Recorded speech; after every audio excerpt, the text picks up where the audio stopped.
Priatelia moji, vy už všetci netrpezlivo čakáte na to, kedy sa Radničné námestie rozžiari. Na to, aby sa tak stalo, je potrebné, alebo sú potrebné nejaké veci. Najdôležitejšia z nich však je tá, aby ste mi vy, ten vianočný strom, pomohli rozsvietiť. Pomôžete mi? Nepočujem. Tak ho poďme spolu rozsvietiť.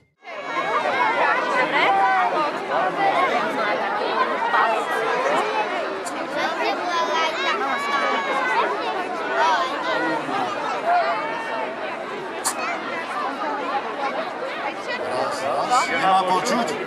Nemá počuť. Nemá vidieť? Aj ja vidím na vás.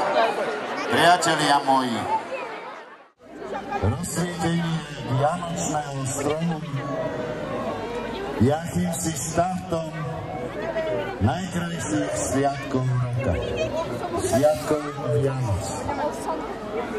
A ja vám v tejto chvíli chcem zaželať, aby ste ich prežili v zdraví a v šťastí, v rodinnej pohode, aby ste cítili tú lásku a pokoru, ktoré sviatky Vianoc prinášajú. Želám vám, vašim blízkym, vašim rodinám, všetko len to najlepšie. Majme sa radi, majme k sebe blízko a vtedy možno bude ten náš svet o čosu lepší a priateľnejší.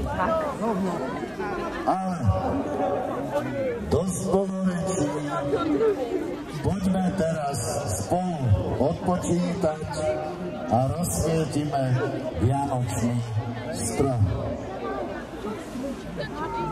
5, 4, 3, 2, 1, svieti vianočný